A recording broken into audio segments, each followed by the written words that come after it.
for us to go viral. Tom Brady, known for his accuracy and his football IQ. What he's not known for is his speed.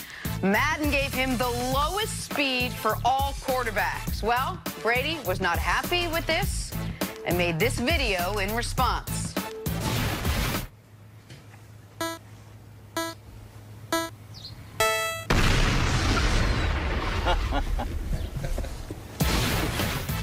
What would Brady run a 40 in right now?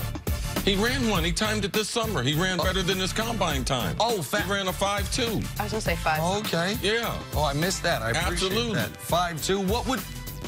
Here we go. What would you run a 40 in, Jenna Wolf? I can beat 5.2.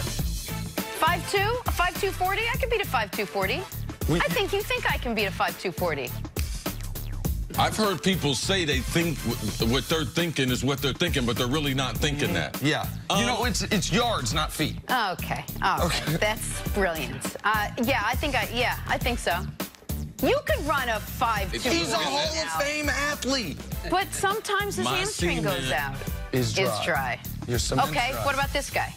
I moved out of my apartment yesterday, and they moved all my trophies. They got a lot of them. A lot of trophies. Okay, and I'm not trying to pop a hamstring, trying to... No. What did you run? Chris almost tore his Achilles getting on the elevator the other day. Man, I saw that. I wish there was video of that. I'm writing this down. We're going to train. 5.2 40. Jenna, you wrote 5 foot 2 inches. That is not how it works. Time for stories to start your morning. You can't even write a 5.2 40. They can even run one. I love you. What did y'all do to get here? Much. What? I mean, I don't know. I tricked some people. Okay. So much.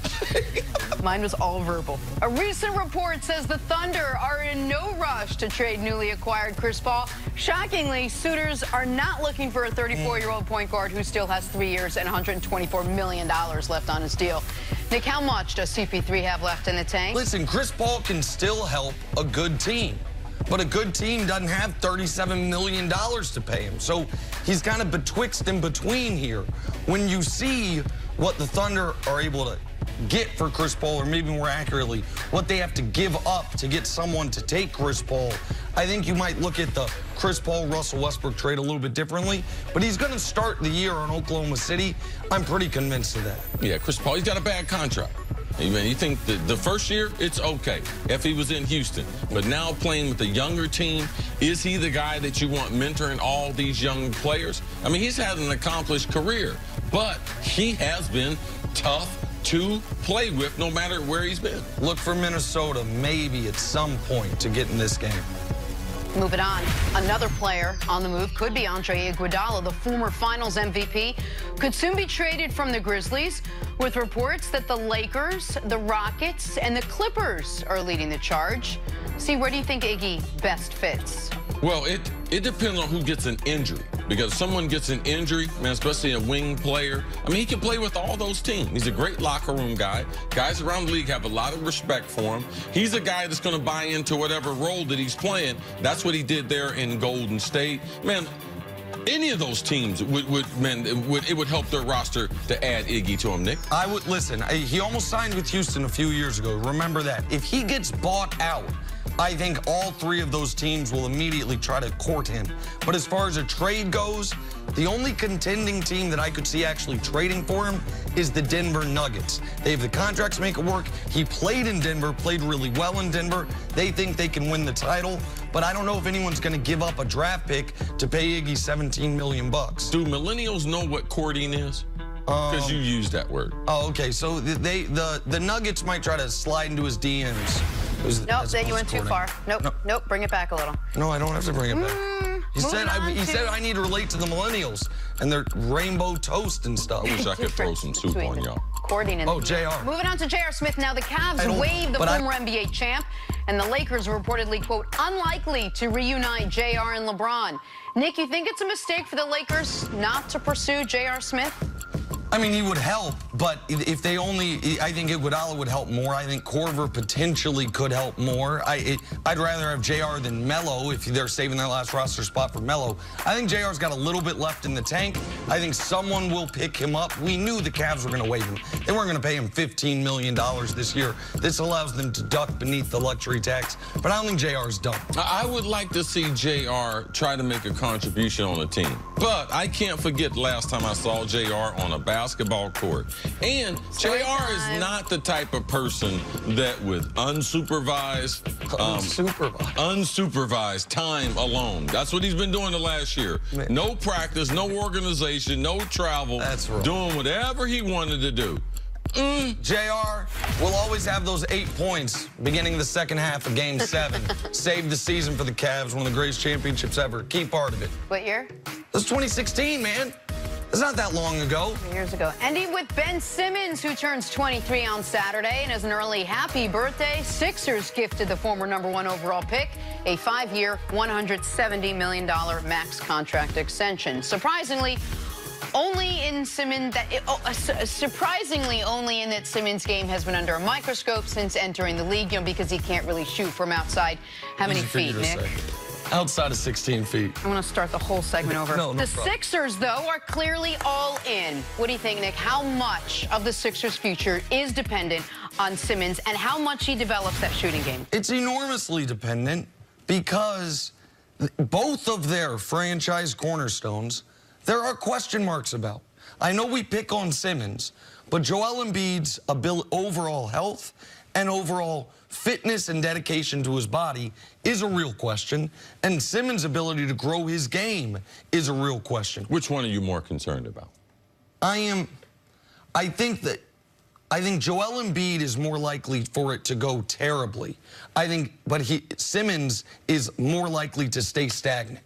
If Simmons never improves, then he's a fine player, but not worthy of $170 million and not worthy of the stature he was given as the number 1 overall pick. Because when he was taken number 1 overall, everyone said, look at all the things he can do. Imagine when he learns to shoot. It's now been 3 years since then, and he hasn't added 1 foot to his range. That is an enormous problem. The point that I'm making is the reason when people talk about trading Ben Simmons, should Philly move off of Ben Simmons, I think one of the reasons they're hesitant to do this, and Zach Lowe talked about this yesterday, I thought he made a good point, is Embiid's not Giannis.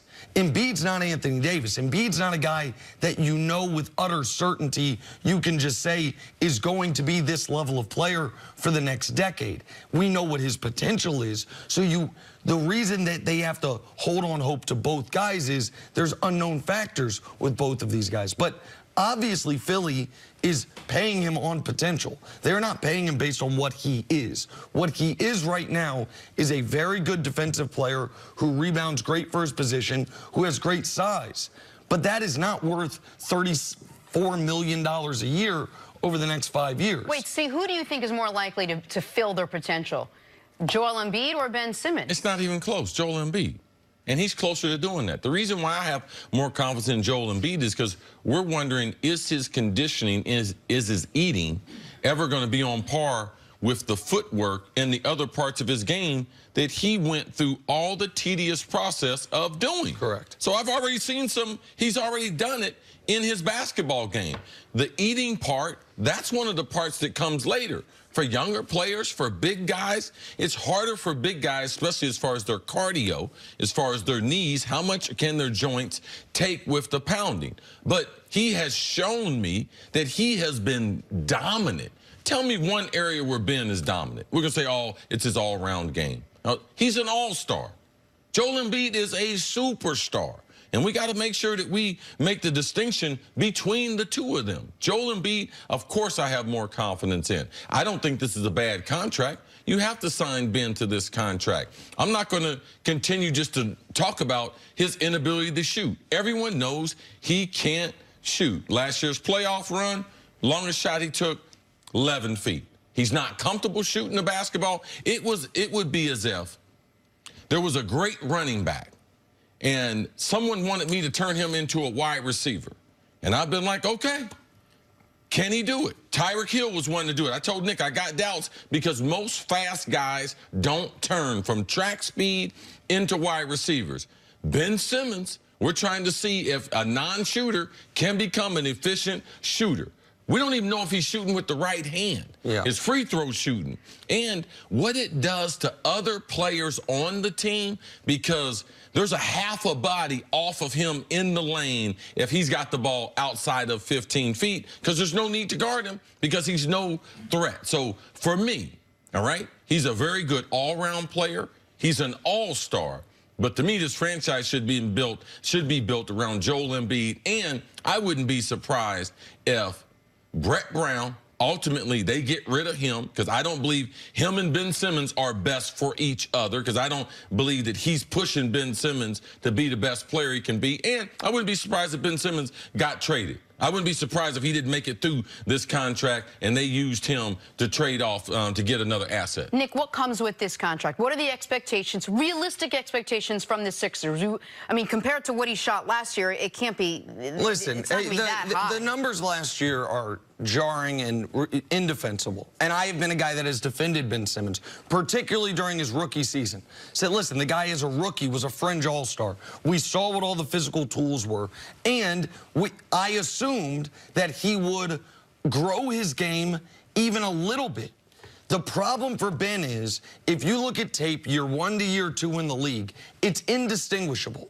All the things he was great at, he's still great at. All the things he's bad at, he was still bad at. I can't find one area he got discernibly better. He was shockingly good defensively as a rookie. He was just as good defensively as a second-year player. But the weakness is, it seems like a broken record, but it is. When he took 25 shots outside of 16 feet all year. The whole year. And so Chris was just harping on this his rookie season. And I kept saying, man, he's a rookie. He's 19 years old. He's already an excellent player. Give him time. And I still think he deserves time. And you still think he deserves time. But it is disappointing that after that in between. Do you remember watching tape of Jadeveon Clowney in high school? Yes. And in college? Yes. How much better has he gotten? He's about the same. Is he not the freakiest athlete that we have in the NFL? Certainly on the Ben Simmons and him are exactly the same.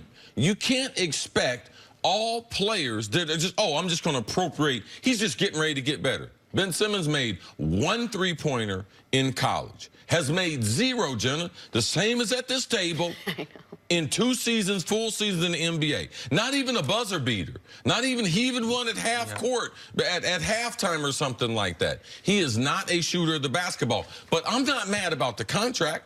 Al Horford had a max contract. There's other players out there that had max contract that are not superstars, but they're all-star. He's an all-star basketball player.